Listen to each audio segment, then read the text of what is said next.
Sir, অভিনন্দন, নতুন রাজনৈতিক দল গঠন করছেন। কিন্তু বাংলাদেশে নিবন্ধিত রাজনৈতিক দলের সংখ্যা 50টি, অনিবন্ধিত শতাধিক রাজনৈতিক দল আছে। মানে আপনি নতুন রাজনৈতিক দল কেন নিয়ে আসছেন? আপনার রাজনীতিতে সম্পৃক্ততার বিষয়টি তো জানতে চাই। আপনাদের লক্ষ্য উদ্দেশ্য কি এবং এই পলিটিক্যাল পার্টি কি ধরনের রাজনীতিটা করবে? ধন্যবাদ আপনার প্রশ্নের জন্য। বাংলাদেশে 50টার উপর রাজনৈতিক দল আছে, আরো আসবে, সেটা কোনো ব্যাপার না। রাজনীতি করার সুপ্ত অভিলাষ আমার অনেক আগে থেকেই ছিল। সেটা যেহেতু আমার বাবা নিজে রাজনীতি করতেন। আমার বাবা, আমি আমার মায়ের মুখে শুনেছি যে আমার বাবা আমার জন্মের আগে 1954 সালের নির্বাচনে যুক্তফ্রন্টের পক্ষ থেকে উনি রাজনীতি করেছিলেন। যদি উনি সেই রাজনীতিতে মুসলিম লীগের এগেনস্টে হাতিয়া নোয়াখালী 6 আসনে উনি ভোট পাননি, হেরে গিয়েছিলেন। কিন্তু উনি একজন সিরিয়াস রাজনীতিবিদ ছিলেন। তো উনি একটা অ্যাডভাইস করেছিলেন যে তোমরা, আমি যেহেতু রাজনীতি করে ক্ষতিগ্রস্ত হয়েছি, তোমরা রাজনীতিতে কখনো জড়িত হয় না। এটা আমার একটা কিন্তু সুপ্ত উপদেশ ছিল। তো সেই কারণে আমরা রাজনীতি থেকে দূরে দূরেই থাকতাম। আমিও খুব একটা রাজনীতির প্রতি আমার আগ্রহ কমে গিয়েছিল। আমার দেশের উন্নয়ন নিয়ে, মানুষের উন্নয়ন নিয়ে, মানুষকে কর্মক্ষম করা, কর্মসংস্থান সৃষ্টি করা, এই জাতীয় সোশ্যাল ওয়ার্ক গুলোর দিকে আমার একটা চিন্তা ভাবনা গড়ে ওঠে। আমি ছাত্র জীবন থেকে মানুষকে কিন্তু ইয়ে করতে চাইতাম, বাসা দ্বারা একটু হেল্প করতে চাইতাম। আমি করতাম, অনেক করেছি, আমি আমার মনে আছে অনেক ছাত্রদেরকে আমি করেছি। তো এখন যেটা হয়েছে, বাংলাদেশের যদি আপনি দীর্ঘ রাজনীতির ইতিহাস লক্ষ্য করেন, দেখা গেছে যে সবাই ওয়াদা করতেছে, কিন্তু ওয়াদা পূরণে হয় ব্যর্থ হচ্ছে বা করতেছে না। আমি দুটোই বলবো, হয়তো কেউ ওয়াদা পূরণে ব্যর্থ হচ্ছে অথবা কেউ করতেছে না। কোনটা যে সত্যি বোঝাও মুশকিল।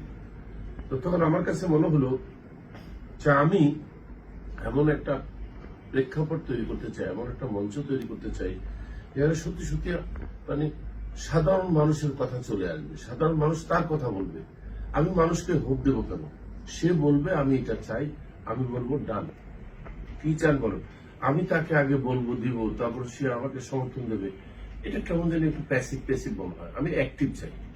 অ্যাক্টিভ হচ্ছে যে সে আমার কাছে চায় যে আপনি আমার জন্য এই করেন, ওকে ডান, আমি এটাই করবো। মানে আমার এখন আগামী দিনের স্বপ্ন হচ্ছে এই যে আমি রাজনীতি দল করছি, আমার ইশতেহার কিন্তু আমি দেব না, আমার দল দেবে না, ইশতেহার দিবে আমার সমর্থকরা, ভোটাররা আমাকে ইশতেহার দিবে যে আমরা এটা চাই, আমরা শুধু বলবো ডান, এটাই হবে। আমি এত ওয়াদা করার দরকার নেই। তারা যেটা চাইবে সে চাওয়াটা পূরণ হলেই তো আপনার হয়ে গেল, তাই না? আমি আরো একটা কারণে ত্বরান্বিত করেছি, যেটা সবচেয়ে বেশি আমার জীবনে কষ্ট লেগেছে, সেটা হচ্ছে আমি কিন্তু যে দীর্ঘ 12 বছর 3 মাস 5 দিন জেল খেটেছি, এটা কোনো অপরাধের জন্য জেল খাটেনি। এটা অপরাধটা হচ্ছে নাটক। কারণ যারা বাদী, যারা এটা তদন্তকারী কর্মকর্তা, তারাই স্বীকার করেছে যে আমাদের কিচ্ছু করার নেই, আমরা উপরের চাপে কাজগুলো করতেছি। এবং এমন কথাও আমি শুনেছি যে তাদের একটা মিটিং হয় যে এই লোকের বিরুদ্ধে মামলা করার তো কোনো এলিমেন্টস নাই, তাহলে আমরা কিভাবে মামলা করব? তখন যিনি একদম খুব বুদ্ধিদাতা, উনি বলছে আমি কোনো কথা শুনতে চাই না, বন্দে আলী মিয়ার রচনা লেখো, তবু মামলা করতে হবে, এই লোকের ঢুকাইতে হবে জেলে। তার মানে বোঝা গেল আমি রাজনৈতিক প্রতিহিংসার শিকার। মানে এটা কোনো এমন না যে আমি ব্যবসাতে কোনো অন্যায় করেছি, ভুল করেছি বা ফৌজদারি অপরাধ করেছি, সেটাও না।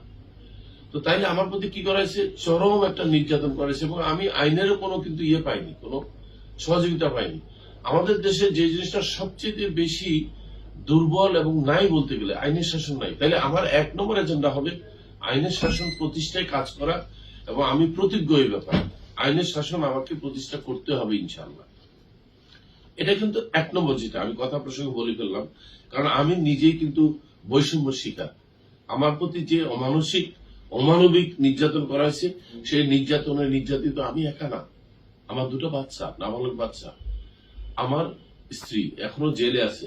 আর আমার সাথে আমি একটা সংগঠনের সাথে কাজ করতাম, সোশ্যাল ওয়ার্ক বা করতাম, মানে এখনো আছি, সেটা হচ্ছে ডেস্টিনি 2000 লিমিটেড, যেখানে আমি প্রায় 43,50,000 লোকের সাথে আমি সম্পৃক্ত আছি এবং কাজ করতেছি। তাদের কর্মসংস্থানে কাজ করাটা কিন্তু আমার একটা অপরাধ হয়ে গেছে।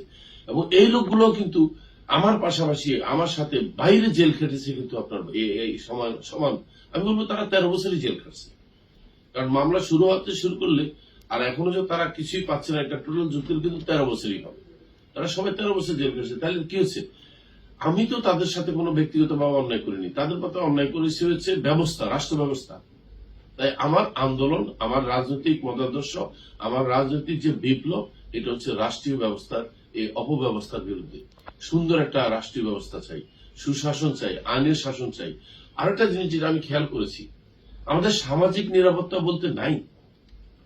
আপনি হয়তো খেয়াল করেছেন, এই বিগত স্বৈরাচার সরকার চলে যাওয়ার পরে সবচেয়ে বেশি চুরি ডাকাতি যা ইচ্ছা তাই হয়েছে, চিন্তা এখনো তো হয়।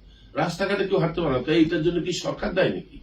এটা হচ্ছে আপনার রাষ্ট্র ব্যবস্থাটাই গুণে ধরা। আমি সরকার, বর্তমান সরকারকে আঙুল দিয়ে ইয়ে করে লাভটা কি আমার? উনি যে এসে হাত দিয়ে ধরছে এটাই তো যথেষ্ট ধন্যবাদ দেওয়া উচিত। কিন্তু রাষ্ট্র ব্যবস্থা যে খারাপ অবস্থা, এটাকে সংস্কার করতে যে সময় দরকার, আসলে এটা কখনো করা হয়নি। আমি এই ভাগে এটাও বলতে চাই, আমি সংস্কারটাকে আগে চাই, আগে সংস্কার হোক, ঠিক হোক, কারণ এটা আমিও পারবো না। সত্য কথা বলতে গেলে কি, এখন যদি আগে থেকে সংস্কার না হয়, আমি যদি এইভাবে দাবি করি যে আমি রাষ্ট্র ক্ষমতা এসে সংস্কার করবো, এটা হচ্ছে মানুষের সাথে আরেকবার ধোঁকা দিয়ে ওয়াদা করার একটা ইয়ে। কিভাবে করবো সংস্কার? কারণ সেই রাষ্ট্রযন্ত্র তো নষ্ট হয়ে আছে। তাহলে সংস্কার করতে হবে একটা নিরপেক্ষ অবস্থান থেকে। কারণ আমি যখন রাষ্ট্র ক্ষমতায় যাব, তখন তো আর আমি নিরপেক্ষ নই, আমি তো তখন আমার পক্ষ। আমি তো সংস্কারটাকে এমন ভাবে করবো যেটা আমার জন্য ভালো, আর যেটা ধরবো না যেটা আমার জন্য খারাপ। তাই ওইভাবে সংস্কার হবেও না। তাই আমাদের দ্বিতীয় লক্ষ্য হচ্ছে সামাজিক নিরাপত্তা নিশ্চিত করা। আসি এবার আপনার, যদি আমরা শিক্ষা দিকে একটু তাকাই, ছোটবেলা আমরা ক্লাস 4 পর্যন্ত যেটা আমরা পড়েছি বা 5-6 পর্যন্ত পড়েছি, সব কবিতা মুখস্থ আছে এখনো, কারণ শিক্ষার মধ্যে কোনো দুর্বলতা ছিল না। এখন মানে বাচ্চারা কিছুই লিখতে পারে না, অবজেক্টিভ কোশ্চেনের উত্তর দেয়, তারা গান গায়, তারা জয় বাংলা ইয়ে করে, তারা 7ই মার্চের বক্তৃতা দিয়ে তারা মার্ক পায়। এরপরে বলতে পারে না তারা, আমি তো 7ই মার্চের বক্তৃতার বিরুদ্ধে না, এটা একটা ঐতিহাসিক বক্তৃতা, এটা সমস্ত জাতিকে অনুপ্রাণিত করেছে, বিশাল একটা ক্যারিসমেটিক বক্তৃতা হয়েছে। কিন্তু ক্লাসে এটা ক্লাস 3, 4, 5, 6 এরা কেন পড়বে? ওরা কি বুঝে এটা? এটা পড়বে অন্তত ইউনিভার্সিটি পড়ুয়া ছেলেরা, তারা এটার স্পিরিটকে ধারণ করবে যে আমাদের দেশ এটার উপরে একসময় লড়ে উঠছে। তো আমাদের তাই তৃতীয় টার্গেট হচ্ছে সঠিক এবং সুশিক্ষার ব্যবস্থা করা এবং সবার জন্য শিক্ষার নিশ্চিত অধিকার ইয়ে করা, প্রতিষ্ঠা করা, একদম নিশ্চিত ইন্টারমিডিয়েট পর্যন্ত। আমি বলবো যেন ইন্টারমিডিয়েট লেভেল পর্যন্ত সরকারে আমরা পারি আসলে যাতে বিনামূল্যে শিক্ষার ব্যবস্থা করা যায়। শিক্ষা মানুষের জন্মগত অধিকার। লেখাপড়া করবে কেন পয়সা দিয়ে? পয়সা দিয়ে লেখাপড়া করে দেখে তো দুর্নীতি যায় না, কারণ ওই পয়সাটা উঠানোর জন্য ঘুষ খায়। যে পয়সাটা সে শিক্ষায় খরচ করেছে ওইটার জন্য সে ঘুষ খায়। এরপর আবার চাকরি পাইতে যে টাকাটা লাগছে সেটার জন্য ঘুষ খায়। প্রত্যেকের একই অবস্থা, সে যেটা ইনভেস্ট করছে এটা উঠাইতে চায়, তাই না? এরপর আমরা আসতেছি স্বাস্থ্যের দিকে।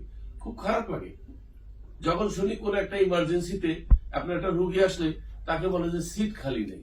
এটা হতেই পারে না, এটা মৌলিক অধিকার হরণ। তোমার সিট খালি দেওয়া থাকলে তুমি বাইরে বেড দিয়ে আগে ভর্তি করা, আগে ইমার্জেন্সি চিকিৎসা দাও, তারপর রোগীকে বলো ভাই সিট খালি নেই, কি করা যায়? তা আমরা এমন একটা ব্যবস্থা করব, প্রত্যেকটা বেসরকারি হাসপাতালে সরকারি বেড কোটা থাকবে, যেটা তারা কাউকে ইয়ে দিতে পারবে না, সরকারি ইয়ের বাইরে, নজরদারির বাইরে কাউকে দিতে পারবে না। তাইলে যে কোনো হাসপাতালে হয়ে যাবে পরোক্ষভাবে আংশিক সরকারি। নাহলে কোনো বেসরকারি হাসপাতালকে লাইসেন্স দেওয়া ঠিক হবে না, কিন্তু কারণ বেসরকারি হাসপাতালে কিছু বাণিজ্য কেন্দ্র, সিরিয়াস বিজনেস সেন্টার। শিক্ষা, আমরা স্বাস্থ্য নিয়ে কাজ করব। এরপর আসতেছি কর্মসংস্থান। বাংলাদেশে চিন্তা করতে পারেন কি পরিমাণ কর্মহীন লোক। আমি কর্মহীনই বলবো, বেকার বলার থেকে কর্মহীন বলা অনেক ভালো, কারণ বেকারটা খুব কম মানে মারাত্মক, আপনার কর্মহীনটা বেশি মারাত্মক। কাজে নেই ওকে। আমরা নারীদেরকে কাজের মধ্যে সম্পৃক্ত করবো। টোটাল জাতির অর্ধেক হচ্ছে নারী, অথচ দেখা গেছে তাদের কর্মটার মূল্যায়ন নাই দেখে তাদেরকে হিসাবই করা হয় না। তাই সর্বস্তরে মানে সাম্যতা এনে আমরা নারী পুরুষ সবার জন্য সমান, যেমন সমান অধিকার থাকে, সমান বেতন থাকে। দেখেন অনেক সময় আমরাও দেখেছি, আমার কোম্পানিতে একসময় দেখেছিলাম যে একজন মহিলা একই পজিশনে যে বেতনে চাকরি করে, একটা পুরুষকে তার সাথে একটু বেশি দেওয়া হয়, বা একজন পুরুষকে যে পরিমাণ দেওয়া হয় মহিলাকে একটু কম দেয়। এটা ঠিক না। আমি অলরেডি চালু করেছি সেই কোম্পানিতে, নারী পুরুষের দুটো জিনিস চালু করেছি, যে আমার কোম্পানিতে অর্ধেক পুরুষ অর্ধেক মহিলা হবে, এমপ্লয়ি হবে, বেতন সবাই সমান হবে। বরং ম্যাটারনিটি বেশি বাড়াইছি, সেটার সাথে প্যাটার্নিটি বাড়াইছি। সেটা হচ্ছে কোনো বাবা যদি মানে কোনো ওয়াইফের যদি স্বামী হিসাবে এমন ভাবে তাকে থাকতে হয় স্ত্রীর পাশে লেবারের টাইমে, তাকেও 2-3 মাস কিন্তু দেওয়া হবে, প্যাটার্নিটি ছুটি দেওয়া হবে।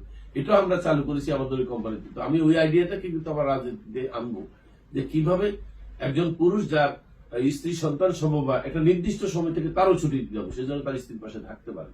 কারণ সেটা আমি অনুভব করেছি আমার প্রথম বাচ্চা দিয়ে। তার জন্য কানাডাতে আমাদেরকে কানাডিয়ান গভর্নমেন্ট ডেকে নিয়ে যেভাবে ট্রেনিং দিল, বলো তুমি ফার্স্ট টাইম প্যারেন্ট তোমরা, you have to learn something. এবং আমি রীতিমতো বলতে গেলে 24 ঘন্টায় থাকতাম আমার বাচ্চার পাশে, 24 ঘন্টা। আমার স্ত্রী তো অসুস্থ, বিছানায় শুয়ে আছে, কারণ সে তো জানেও না, তার মানে অ্যানেস্থেসিয়া দেয়াতে সে কোমায় চলে গেছে। এবং আমাকে তখন আমার মনে আছে, আমি নার্সকে সিস্টারকে ডেকে বলছি, বেবি তো করে দিছে, বলে তুমি পরিষ্কার করো, এটা তুমি শিখো। আমার কিন্তু তখন খারাপ লাগেনি, তখন আমার মনে হয়েছে আরে তাই তো, এটা তো ভালো শিক্ষা যে আমার স্ত্রী কেন বাচ্চাকে লালন পালন করতে হবে। কারণ আমার ছোট বাচ্চা কিন্তু অলমোস্ট 4 বছর বয়স পর্যন্ত আমরা দুইজনে সমানভাবে তাকে লালন পালন করেছি, সমান সমান। এরপর আমি পারি নাই বিভিন্ন কারণে, আমি আবার একবার নির্যাতনের শিকার হয়েছি, সেই 98, 99-তে কিন্তু একবার নির্যাতনের শিকার হয়েছি আমি। তখন আমার পাসপোর্ট নিয়ে যাওয়া হয়েছে অন্যায় ভাবে। পরে হাইকোর্টে কিন্তু আমি মামলা জিতেছি, আমার পাসপোর্ট ফেরত দিয়েছে। কিন্তু মাঝখানে আমার জীবন থেকে গুরুত্বপূর্ণ সময়টা চলে গেল। আমার বাচ্চা যে কানাডায় জন্ম নিল, আমি বাপ হিসাবে উপস্থিত থাকতে পারিনি। আমি আজও সেই কষ্ট ভুলি না। এখনো দেখেন আমার জীবন থেকে আমার বাচ্চারা 12-13 বছর একা বাড়িতে কাটেছে। আমার স্ত্রীর বিরুদ্ধে মামলা করা দিয়েছে, রাস্তা রাস্তায় ঘুরছে, এমন জায়গায় ছিল লুকা, এমন জায়গায় থাকতো যেখানে বাসের অযোগ্য। তারপর আমি তাকে বলেছি না, এভাবে কষ্ট করার দরকার নাই, তুমি সারেন্ডার করো। আর সারেন্ডার করার পরে সে নিরপরাধী হয়েও কিন্তু এখন দেখেন জেল খাটতেছে। এখন কিন্তু জেলের ভিতরে ডেস্টিনির কোন ব্যক্তি জেল খাটতেছে না, একটা লোকও নাই, সব মুক্ত আমরা বাইরে, কিন্তু সে একা জেল খাটতেছে। আমি যে বৈষম্য দেখি আইনের শাসনের, এটা আমাকে খুব পীড়া দিয়েছে। আমি মনে করি এটা আমি একা না, এখনো আইনের শাসন প্রতিষ্ঠা করা অনেক কাজ বাকি আছে, অনেক সংস্কার বাকি আছে, অনেক স্বচ্ছতা আনতে হবে। এবং আপনি দেখেন, আপনি যদি প্রতিবেশী পাশাপাশি 2টা দেশ দেখেন, আমাদের চাইতে আইনের শাসনের ব্যবস্থা পাকিস্তান, ভারত 2টা দেশে অনেক আগে রয়েছে। ভারতেও এখনো অনেক ন্যায় বিচার হয়, পাকিস্তানও হয়, আমরা দেখেছি এগুলা। আমরা পারি না কেন? আমরা তো ওই একসময় তো, যদি পুরো ভারতবর্ষ ধরেন, একসময় তো আমরা এক ছিলাম, তো সেই খণ্ডটা পারলো ন্যায় বিচার করতে, আমরা পাচ্ছি না কেন? আমাদের হয়তো ইচ্ছার অভাব, অথবা আমাদের ব্যবস্থার অভাব। সবার যে ইচ্ছার অভাব, তাহলে আমার ইচ্ছা তো আছে, আমরা সেই ব্যবস্থা করব। এবং আমরা বিশ্বাস করেন, আমরা সবাই কাঁধে কাঁধ মিলিয়ে একসাথে এই বিষয়গুলোর আগে সংস্কার করবো, এগুলো আগে দরকার। তারপর আপনি সংস্কারের পরে যখন আপনি রাষ্ট্র পরিচালনা যাবেন, কোনো সমস্যা থাকবে না। অন্য প্রশ্ন যেতে হবে স্যার, আগামীকাল আত্মপ্রকাশ হচ্ছে আপনার দলের, এটা নির্বাচন কমিশনের নিবন্ধনে আপনারা যাবেন, নির্বাচন কেন্দ্রিক পরিকল্পনাটা কি থাকবে আপনাদের? আমরা ওইটা এখনো ওইভাবে সিরিয়াসলি আমরা তৈরি করি নেই। আমাদের কিছু কিছু চিন্তা আছে। নির্বাচনে আমরা যেটা চাই সেটা হচ্ছে শুধু একটা মার্কা দিয়ে একজনকে আমি দেব, ভোট দেবো, এটার মধ্যে সীমাবদ্ধ না রেখে আগে সেই ব্যক্তিটির স্থানীয়ভাবে তার গ্রহণযোগ্যতা, তার প্রয়োজনীয়তা, তার সক্ষমতা কতটুকু, এটা দেখবো আমরা। আমরা যে সিস্টেম করবো, এই প্রথম আমরা চিন্তা করেছি, আমাদের নির্বাচন কমিটি বলতে কোনো কমিটি থাকবে না, যেখানে আমরা মনোনয়ন দেবো। আমরা কাউকে মনোনয়ন দেবো না। তো মনোনয়ন সে পাশ করে আসবে তার এলাকার থেকে, সেখানে আমাদের সমর্থকদের মধ্যে ভোট হবে। সমর্থকরা সেখানে যদি 1-এর অধিক ক্যান্ডিডেট থাকে, তাহলে ইলেকশন হবে। আর যদি একজনই হয়, সিলেকশন হয়ে চলে আসবে, তাকে আমরা নমিনেশন দিয়ে দেবো। কিন্তু যদি এমন হয় যে 1-এর অধিক আছে, তখন তাদের মধ্যে আগে একটা নির্বাচন টাইপের অনলাইন নির্বাচন হবে, যেখানে আমাদের সমর্থকরা ভোট দিবে কাকে তারা চায়। আমাদেরকে এখানে এসে তদবির করার সেই সুযোগ থাকবে না। এই জন্য আমার নির্বাচন কমিটি বা যেটা আপনার মনোনয়ন বাণিজ্য যেটা হয় দেখেছি, এগুলা থাকার কোনো সুযোগ নেই। আমরা ওই যে আমরা এখানেও কিন্তু একটা সংস্কার আনবো, আধুনিকতা আনবো, এবং সেখানে ন্যায্যতার ভিত্তিতে আমরা একজন লোককে পেয়েছি যার কোনো ক্ষমতাই নাই, মনোনয়ন পত্র জমা দেওয়ার তার পয়সা সেটাও নাই, ভোট তো দূরের কথা। আমরা যদি তাকে যোগ্য মনে করি, তাকে আমরা আমাদের দল থেকে মনোনয়ন দেব। আর আমরা ব্যক্তিটিকে চাই যে সংসদে গিয়ে ন্যায্য কথা বলবে, যার মধ্য দিয়ে জনগণের আশা আকাঙ্ক্ষা হবে, প্রতিফলন করবে। আর আমরা বলেছি, আমরা কিন্তু জনগণের দল, আম জনতা পার্টি। আমরা জনগণের পাশে আছি, সাধারণ মানুষের কথা আমরা তুলে ধরবো, নেতার কথা নয়। নেতা হবে বক্তা, সাধারণ সাধারণ মানুষের কথাগুলো সে বক্তৃতা আকারে বলবে। নেতার মাথার থেকে অত বুদ্ধি বাইরে হওয়ার দরকার নেই। সে শুধু দেশের রাষ্ট্রের কর্মচারী হিসেবে কাজ করবে। আমি তো সত্যিকার অর্থ বলবো, একজন রাজনৈতিক নেতা কিন্তু রাষ্ট্রের মানে সরকারের কর্মচারী, জনগণের কর্মচারী বলবো, সরি যেটা বলতে চাচ্ছি, জনগণের কর্মচারী ছাড়া কেউ না। কারণ জনগণ তাকে 5 বছরের জন্য নিয়োগ দেয়, এরপর তার ইভ্যালুয়েশন করে যে তাকে আর প্রমোশন দেওয়া যায় কিনা, তাকে আরেকবার নিয়োগ নবায়ন করা যায় কিনা। যেমন আমরা অনেক সময় করি, আমাদের জবের ক্ষেত্রে দেখবেন কিছু কন্ট্রাকচুয়াল দিই, আমরা চাকরি দিই, সেখানে লেখা থাকে 5 বছর পরে নবায়ন হবে। এখানে তো তাই, এখানে তো জনপ্রতিনিধিকে জনগণ নবায়ন করবে কিনা জনগণ সিদ্ধান্ত নেবে, যে না ঠিক আছে এইটারে আগে দিছি, দায়িত্ব দিছি, চাকরি দিছি। আমি এইভাবে বলবো যে এখন থেকে যারা নমিনেশন নিতে আসবে তারা আগে তাদের বায়োডাটাটা তাদের এলাকায় জনগণের হাতে দেবে, যে আমি আপনাদের কাছে আসছি, আপনারা আমাকে মনোনয়ন দেন। স্যার, আপনার এবং ডেস্টিনির কার্যক্রম নিয়ে আপনি যখন নতুন দল গঠনের কথাটা বাইরে গেল, তখন স্যার পক্ষে বিপক্ষে নানা ধরনের আলোচনা সমালোচনা সামাজিক যোগাযোগ মাধ্যমে আছে। আপনি কি স্যার একটু স্পষ্ট করবেন কিনা আপনার এবং আপনার দল এবং ডেস্টিনির সাথে এই দলের সম্পর্ক, এই বিষয়টা কি স্যার আপনি একটু বলবেন কিনা? বা এই যে স্যার যদি নেতিবাচক সমালোচনা থাকে, সেই জায়গা থেকে স্যার আপনি কিভাবে মানে সফল হতে চান বা কিভাবে বেরিয়ে আসবেন? আমি তো মনে করি সমালোচনা হওয়ার কারণে সফলের অর্ধেক রাস্তায় চলে আসছি। আমি তো সমালোচনাই চাচ্ছি কি বাবা। আমার কথা হচ্ছে, যখন আমি শুনছি সমালোচনা হচ্ছে, আমি আমার ইয়েকে বলতেছি, জানেন কাজ হয়ে গেছে। বলে কি, আমি মানুষরা আমার বিরুদ্ধে কথা বলা শুরু করছে, আমার কাছে খুব ভালো লাগছে। কারণ এটাই চাইছিলাম, কারণ আমার বিরুদ্ধে কথা না বলে আমি শিখবো না, আমার সমালোচনা করতে হবে। কারণ কি, যে ব্যক্তি সমালোচনাকে ভয় পায়, তার সেলফ ইমেজ অনেক পুয়ার, তার মানে তার জবাবদিহিতার সাহস নাই। আপনাকে মনে রাখতে হবে সমালোচনাটা কি। সমালোচনাটা কিন্তু এক ধরনের কোয়েশ্চেন, জিজ্ঞাসা। আপনি যদি কোয়েশ্চেন জিজ্ঞাসা যদি বলি সমালোচনাটা হচ্ছে এক ধরনের জিজ্ঞাসা। চলন্ত এই জিজ্ঞাসার অর্থ কি? আমরা ক্লাস 6-এ বলেছি, জিজ্ঞাসার অর্থ হচ্ছে জানিবার ইচ্ছা। তার মানে সমালোচনা কিন্তু রিয়েলি কিন্তু ড্যামেজিং কিছু না। যিনি সমালোচনা করছেন তিনি আমার কাছে কিছু জিনিস জানতে চান। সমালোচনার অর্থ হচ্ছে জিজ্ঞাসা। এখন আসলে আপনি জিজ্ঞাসা করেছেন, ধরি আপনি সমালোচনা করছেন। এখন ডেস্টিনি 2000 লিমিটেড হচ্ছে আমি মানে ব্যাপক একটা বেকার যুবক যুবতীদেরকে নিয়ে একটা কর্মসংস্থানের জন্য কাজ করছি। এটা আমার একটা ক্যারিয়ার, কিন্তু রাজনীতি কিন্তু আমার ক্যারিয়ার নয়। রাজনীতি হচ্ছে আমার সোশ্যাল অব্লিগেশন। আমি সমাজের কাছে দায়বদ্ধ। আমার মনে আছে আমি একটা গান বেশি শুনতাম, এই গানটা আমাকে খুব নাড়া দিত আমাকে। সেই গানটা ছিল দেশাত্মবোধক গান, আমার অনেক ঋণ আছে। রুনালা গাইছিল গানটা। এই গানের মধ্যে কিন্তু অনেক কিছু আমাকে নাড়া দিছে, যে কি বলতে চাচ্ছে, আমার অনেক ঋণ আছে, তার মানে আমি দেশের কাছে দায়বদ্ধ, আমি এই ঋণ পরিশোধ করতে হবে। এবং আজকে আমজনতা পার্টির প্রতিষ্ঠা করেছি সে ঋণ শোধ করার জন্য। আমি রাজনৈতিক দলটা সৃষ্টি করেছি সে ঋণ মুক্ত হওয়ার জন্য। যতদিন পর্যন্ত আমি ঋণ মুক্ত না হব ততদিন আমার শান্তি হবে না।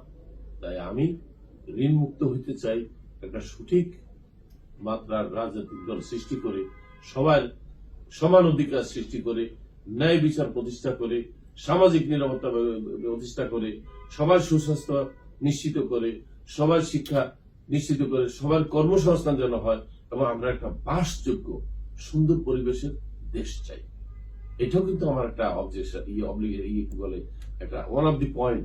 সেটা হচ্ছে আমরা দেশটাকে বাসযোগ্য হিসাবে আমরা তো ব্যাপক করবো এখন, আপনার বৃক্ষরোপণ, এবং আমরা পরিবেশ রক্ষায় যত রকমের কার্বন তৈরি করে যত রকমের প্রযুক্তি আছে এদেরকে আমরা নিরুৎসাহী করব, বলবো যে এই কাজটা করো না, এটা করা ঠিক না, চলো আমরা এটা করি। আমরা এইভাবেও বলবো না যে আমরা বাধা দেব বা আমরাই করবো। বাধা শব্দটা এক ধরনের হিংসাত্মক একটা চিন্তা। আমরা তাদেরকে বুঝাবো যে ইটের ভাটা, বুঝাবো এই কাজটা কেন করো, তোমার এই ইটের ভাটার এই যে কার্বনটা উঠতেছে এটাতে কি তোমার ওয়াইফের, তোমার বাচ্চা, তাদের ক্ষতি হচ্ছে না। তাকে রিয়েলাইজ করতে দিতে হবে, তার ভিতরে চেতনা জায়গায় তুলতে হবে, তখন দেখবেন সে নিজের থেকে ইটের ভাটা বন্ধ করবে। আর আমি যদি তার উপরে আইন তৈরি করে তারা মারধর করতে যাই, সে এখান থেকে ইটের ভাটা উঠে আরেক জায়গায় করবে।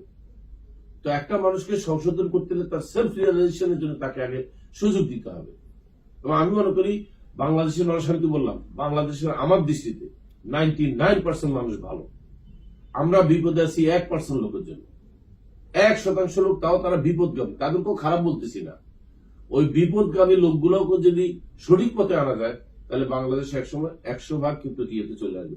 আমি ওই 1 ভাগেরও কিন্তু আমার ইয়ের বাইরে রাখতে চাচ্ছি না, আমার চিন্তার বাইরে রাখতে চাচ্ছি না। ওরা বিপদগামী, ওরা জানে না তারা কি জানে না, ওরা বুঝে না কি করা উচিত।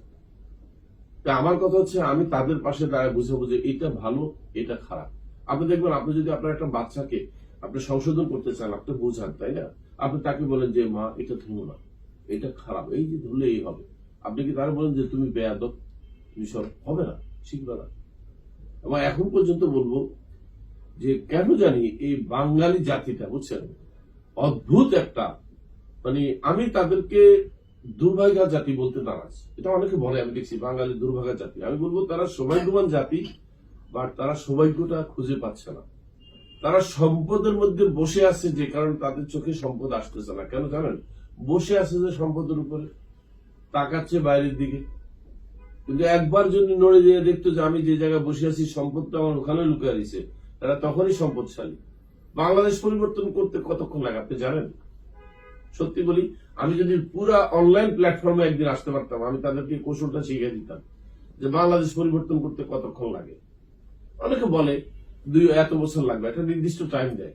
হাস্যকর হইলেও আপনি শুনলে মানে অবাক হবেন, বাংলাদেশের মানুষের মন মানসিকতা পরিবর্তন করতে সময় লাগে 1 মিনিট।